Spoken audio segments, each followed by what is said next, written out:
نماز مسلمانوں پر وقت باندھا ہوا فرض ہے۔ اب نماز کے اوقات کیا ہیں اس پہ تھوڑی سی گفتگو میں کروں گا۔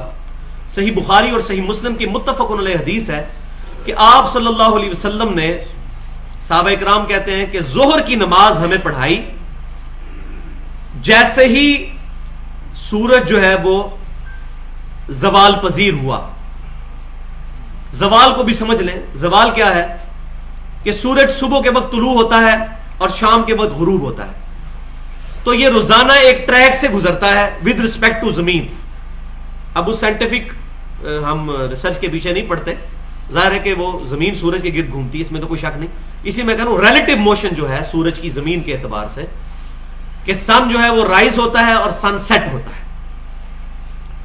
صبح طلوع ہونا اور شام کو غروب ہونا۔ تو اس دوران جتنا ٹائم بنتا ہے 10 گھنٹے یا 12 گھنٹے یا 13 یا 14 گھنٹے، ان کا جو سینٹر بنے گا نا سورج کے اپنے ٹریک کے دوران، جب سورج سینٹر میں پہنچے گا اس سے جیسے ہی تھوڑا سا آگے جائے گا تو سورج زوال ہوگا، تو ظہر کا وقت شروع ہو جائے گا۔ وہ صحیح بخاری اور مسلم میں متفق علیہ حدیث موجود ہے کہ 3 اوقات میں نماز پڑھنا منع ہے۔ ایک جب ایگزیکٹ سینٹر میں ہو سورج، اس کے فوراً بعد نماز ظہر کا وقت شروع ہوگا۔ جب ایگزیکٹ سینٹر میں ہوگی، یا سورج طلوع ہو رہا ہوگا یا سورج ایگزیکٹ غروب ہو رہا ہوگا، ان 3 اوقات کے اندر نماز پڑھنا منع ہے، کیونکہ یہ شیطان کے اوقات ہیں۔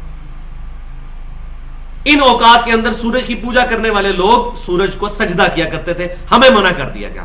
صرف ایک ایکسیپشن دی گئی کہ اگر کسی کی اثر اس دن رہ گئی ہو تو وہ پڑھ سکتا ہے۔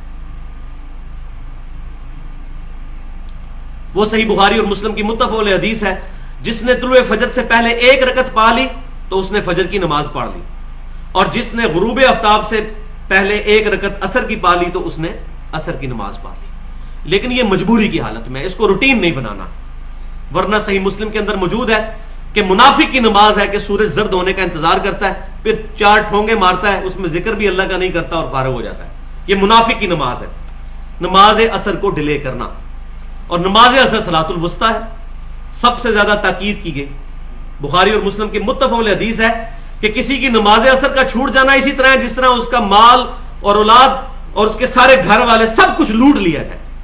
یہ اتنی امپورٹنٹ نماز ہے صلاۃ العصر۔ تو ظہر کا وقت زوال کے فوراً بعد شروع، جیسے ہی سورج سینٹر سے تھوڑا سا آگے جائے گا۔ پھر عصر کا وقت اس وقت شروع ہوگا جب کسی بھی ورٹیکل چیز کا، کھڑی ہوئی چیز کا، یا انسان ہو یا بال پوائنٹ زمین میں سیدھا ورٹیکل گارڈ لیا جائے، اس کا سایہ اپنے سائے کے برابر پلس سایہ اصلی۔ یہ سایہ اصلی بیچ میں جمع کرنا بہت ضروری ہے، اس پر اجماع ہے۔ ضعیف حدیث بھی ملتی ہیں لیکن اس پر اجماع ہے، ورنہ ہر علاقے کے اندر مصیبت بن جائے گی نماز کے اوقات کے اندر۔ سایہ اصلی کیا ہوتا ہے؟ سایہ اصلی یہ ہوتا ہے کہ سورج اپنے ٹریک کے دوران، جب فجر کے بعد طلوع آفتاب ہوتا ہے اور غروب تک اپنے ٹریک کے دوران جب سینٹر میں پہنچتا ہے تو اس وقت جو ایک ورٹیکل چیز جو کھڑی ہوئی ہے اس کا جو سایہ ہوتا ہے، کم سے کم سایہ، وہ گرمیوں کے اندر تقریباً 0 ہی ہو جاتا ہے، سردیوں کے اندر تھوڑا سا ہوتا ہے، انسان کے سائے کے تقریباً آدھے تک پہنچ ہی جاتا ہے، وہ اس کو کہتے ہیں سایہ اصلی۔ وہ روزانہ مختلف ہوتا ہے، اس کو کہتے ہیں سایہ اصلی۔ لہذا یہ جو عصر کے بارے میں بخاری اور مسلم میں آیا کہ جب انسان کا 1 مثل سایہ ہو جائے تو وہ عصر کی نماز کا وقت شروع ہو جائے گا، تو 1 مثل پلس وہ سایہ اصلی شامل ہے، سایہ اصلی کے بعد 1 مثل۔ لہذا ہمارا یہ جہلم کا جو نقشہ لگا ہوا ہے نماز کے اوقات والا، یہ غلط ہے، عصر کی نماز والا۔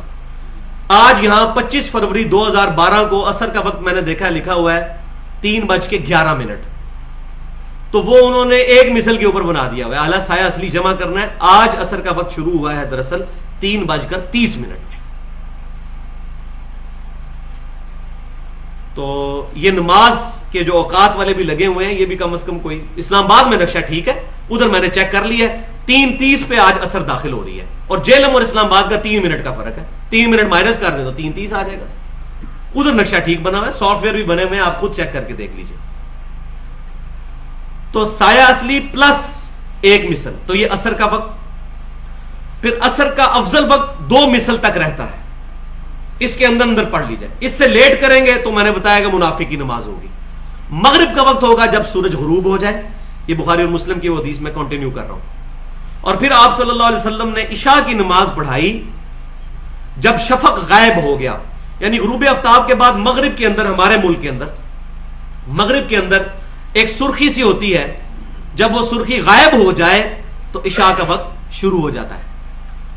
اب انگلینڈ کے اندر وہ سرخی رات کو 2:30-3 بجے جا کے غائب ہوتی ہے، یہ بھی پرابلم ہوتا ہے۔ تو سرخی جب غائب ہوگی تو اس وقت پھر عشاء کا وقت شروع ہوگا، اور عشاء کا وقت نبی صلی اللہ علیہ وسلم عشاء کو عموماً ڈیلے کر کے پڑھا کرتے تھے، تھوڑی دیر کر کے، باقی ساری نمازوں کو اول وقت میں پڑھتے تھے۔ اور پھر اسی حدیث میں بخاری اور مسلم میں ہے کہ نبی صلی اللہ علیہ وسلم فجر کی نماز تاریکی کے اندر ادا فرمایا کرتے